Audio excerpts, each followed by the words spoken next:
More than 35,000 people have signed a petition to remove a member of Columbia University's faculty who called the Hamas terrorist attack on Israel awesome and incredible. Professor Joseph Massad made the observations in an article on the Electronic Intifada. Honor student Maya Platek started the petition. Condoning and supporting terrorism is not acceptable, she wrote. She said many students have expressed that they feel unsafe in his presence. Massad's Columbia biography states he teaches and writes about modern Arab politics and intellectual history. In 2005, a school report found he had exceeded commonly accepted bounds of behavior when he became angry at a student who he believed was defending Israel's actions against Palestinians, according to a New York Times report. The controversy comes as Columbia is dealing with at least one alleged hate crime committed on its campus in the aftermath of the Hamas attack. A 19-year-old was charged with hate crimes in New York City after allegedly assaulting a Columbia University student who was hanging posters of Israelis kidnapped by Hamas, WABC reported. It's not only Columbia's campus that's facing rising tensions. Several Jewish students at the University of Washington in Seattle were seen on video pleading with school officials to shut down a pro-Palestinian rally on Thursday. The Israel-Hamas war has caused competing protests at multiple college campuses across the U.S.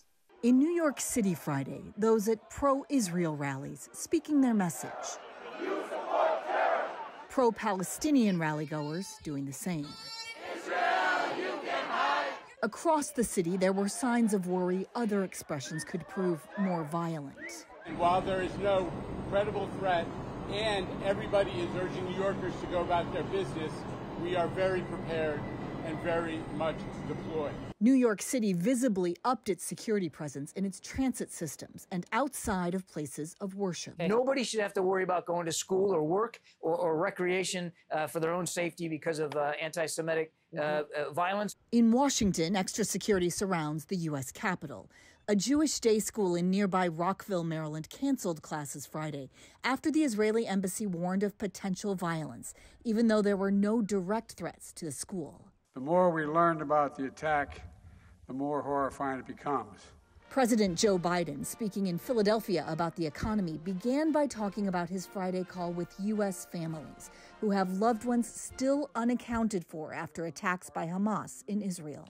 We're not going to stop till we bring them home. The U.S. State Department said Friday more than 20,000 U.S. citizens have reached out about the Israel-Hamas war since Saturday.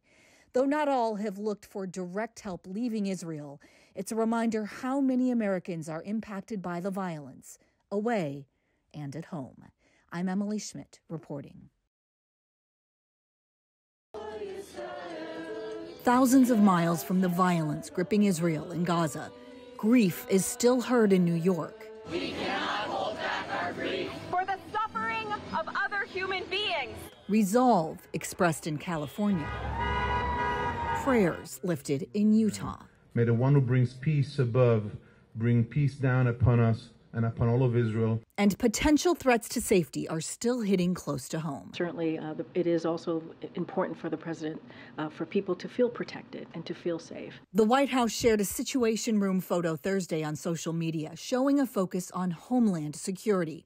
State and local leaders echoed the message. The governor of New York is to increase security when there are threats. New York's governor says she's ramping up security at sensitive targets after a generic call from the former Hamas leader to stage demonstrations Friday. The New York Police Department has ordered all officers to show up in uniform, according to an internal document obtained by CNN. So, there will be intensive patrols at houses of worship, including synagogues and mosques. New York's Columbia University closed its Morningside Heights campus to the public Thursday, ahead of anticipated demonstrations.